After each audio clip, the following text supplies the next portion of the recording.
এই দুনিয়াতে যখন কেউ আপনাকে অন্যায়ভাবে কাঁদায় তখন ফেরেশতাদের আল্লাহ পাক জিজ্ঞাসা করেন, ও ফেরেশতারা, আমার বান্দাকে কাঁদালো কে? আমার বান্দার চোখে পানি আনলো কে? কে এই চোখের পানির কারণ?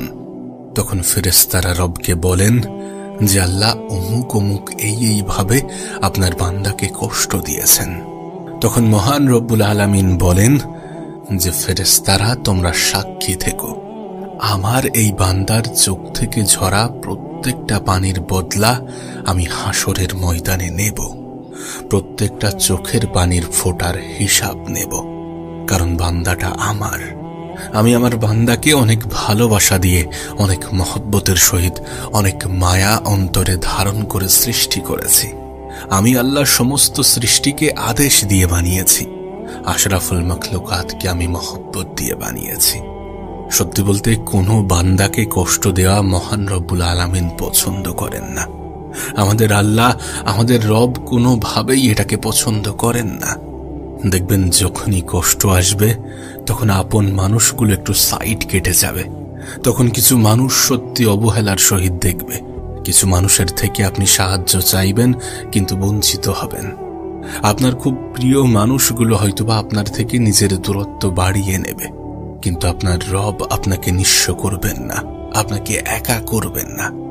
যখন আপনার সাথে এমন কিছু ঘটছে তখন আপনার রব আপনাকে ডাইরেক্ট সাহায্য পাঠানোর প্রস্তুতি নিচ্ছেন।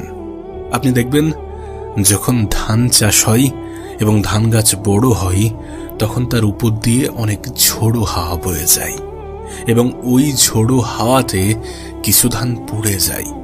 যেগুলো অপ্রয়োজনীয়, যেগুলোর কোনো ভূমিকা নেই, সেই সকল ধানগুলো প্রবল হাওয়াতে, প্রবল তুফানে পড়ে যায় বা বৃষ্টি হলে পড়ে যায়।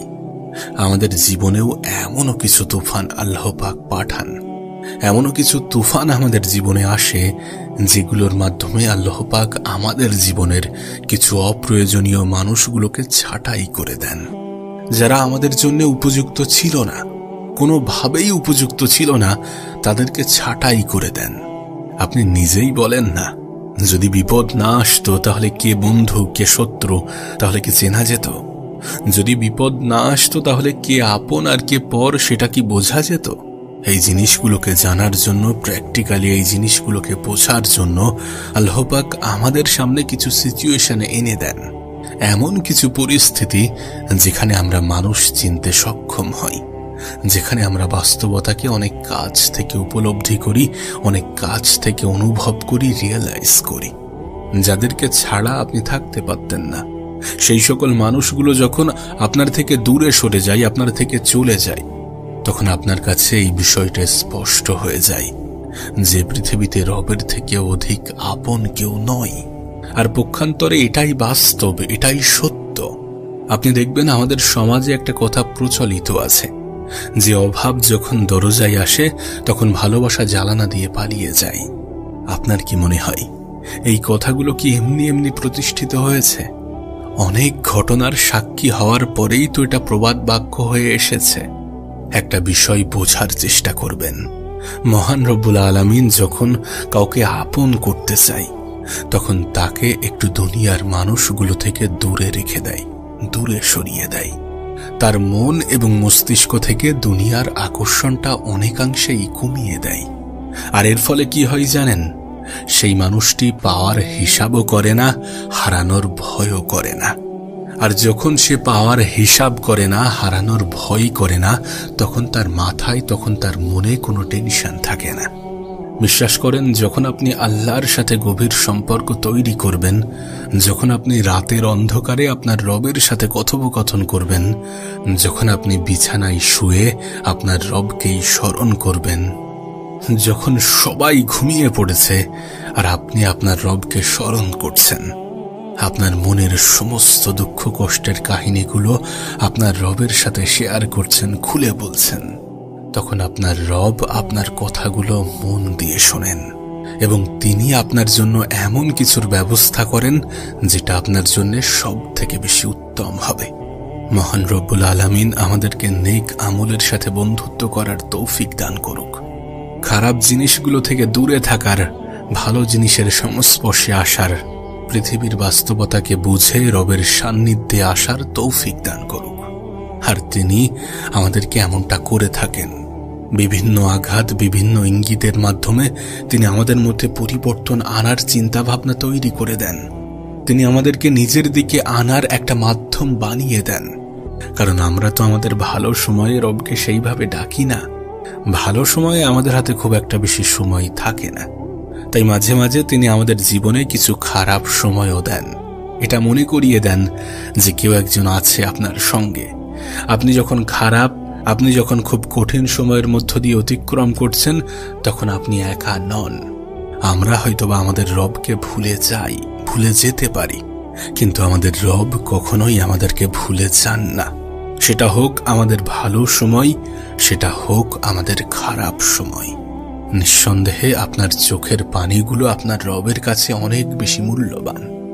আপনি যখন অশ্রুসিক্ত চোখ নিয়ে আপনার রবের কাছে কিছু চাইবেন, মন থেকে কিছু চাইবেন, তখন তিনি কি আপনাকে বঞ্চিত করবেন? কখনোই তিনি বঞ্চিত করবেন না, কখনোই তিনি নিরাশ করবেন না, যদি সেটা আপনার জন্য উপযুক্ত হয়। যদি আমাদের পরিকল্পনা এবং রবের পরিকল্পনা এক হয়। সব ক্ষেত্রে কিন্তু আমাদের পরিকল্পনা এবং রবের পরিকল্পনা এক হয় না। সেই জন্য আমরা কখনো কখনো বঞ্চিত হই এবং সেটা আমাদের জন্য ক্ষতিকর, এটা আমরা বুঝতে পারি না। একটা কথা মনে রাখবেন, আমাদের পরিকল্পনায় ভুল থাকতে পারে, কিন্তু রবের পরিকল্পনাতে কোনো ভুল থাকে না। আমাদের দ্বারা ভুল হতে পারে, কিন্তু রবের দ্বারা কখনোই কোনো ভুল হওয়া সম্ভব নয়। কখনো কখনো আপনি যেটা চাইছেন সেটা পাচ্ছেন না, বা আপনি যেমনটা চেয়েছিলেন তেমনটা হচ্ছে না। তার কারণ আপনার পরিকল্পনা এবং রবের পরিকল্পনা এক নয়। তার কারণ আপনি যেটা চাইছিলেন বা চাইতেন সেটা হয়তোবা আপনার জন্য উপযুক্ত নয়।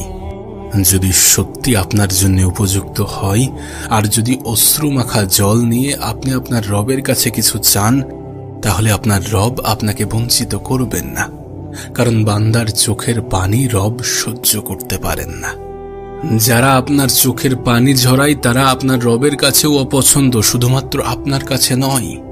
কারণ আপনার রব আপনাকে অনেক মহব্বতের সহিত বানিয়েছেন। কেউ একজন বিনা অপরাধে, বিনা দোষে আপনাকে আঘাত করবে, আর আপনার রব সেটাকে খুব হাসি মুখে মেনে নেবে, বিষয়টা কিন্তু এমন নয়। যদি আপনাকে কেউ আঘাত দেয়, তাহলে সেই মানুষকে আপনার রব তখনই ক্ষমা করবেন যখন আপনি ক্ষমা করবেন। সেই জন্যে যখন আমরা কাউকে আঘাত দিয়ে কথা বলি, কষ্ট দিয়ে কথা বলি, তখন আমাদের রব সেটা দেখেন, এবং ওই মানুষটা যখন পরবর্তীকালে ক্ষমা চায় রবের কাছে, তখন রব বলেন যে তুমি যাকে আঘাত করেছো, তুমি যাকে কষ্ট দিয়েছ, আগে তার কাছে ক্ষমা চাও। যদি সে তোমাকে ক্ষমা করে দেয়, তাহলে আমিও তোমাকে ক্ষমা করে দেব। কেউ আপনাকে বিনা কারণে, বিনা অপরাধে আঘাত দিয়ে পার পেয়ে যাবে, বিষয়টা কিন্তু এমন নয়। কেউ আপনার চোখের পানির কারণ হবে এবং সে পার পেয়ে যাবে, বিষয়টা মোটেই এমন নয়।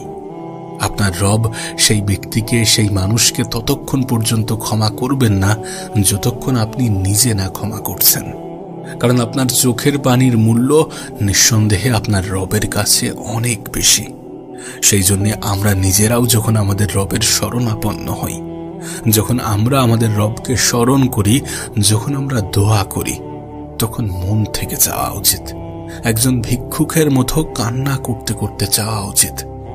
যখন আমরা কান্না করব, যখন আমরা রবের কাছে হাত পেতে কিছু চাইব এবং আমাদের চোখে জল থাকবে, তখন আমাদের রব আমাদের প্রতি আরো বেশি দয়াশীল, আরো বেশি ক্ষমাশীল হয়ে উঠবেন। কারণ আপনার চোখের পানির মূল্য আপনার রবের কাছে অনেক বেশি। এই পৃথিবীতে আপনার অনেক কাছের মানুষ, অনেক আপন মানুষ অনেক সহজে আপনাকে বলে দেবে যে আপনার কি হলো না হলো তাতে আমাদের কোনো যায় আসে না। তুমি কি অবস্থাতে আছো, কি অবস্থাতে জীবন কাটাচ্ছ, তাতে আমাদের কোনো যায় আসে না। অনেক সহজে হয়তোবা অনেক আপন মানুষ, অনেক কাছের মানুষ, অনেক বন্ধু বান্ধব বলে দেবে, কিন্তু আপনার রব কখনোই এমনটা করবেন না। আপনি যখন কষ্টে থাকেন, তখন আপনার রব কিন্তু আপনাকে দেখেন। আপনার চোখের পানির মূল্য আপনার রব জানেন। নিঃসন্দেহে আপনি আপনার রবের কাছে অনেক বেশি দামি।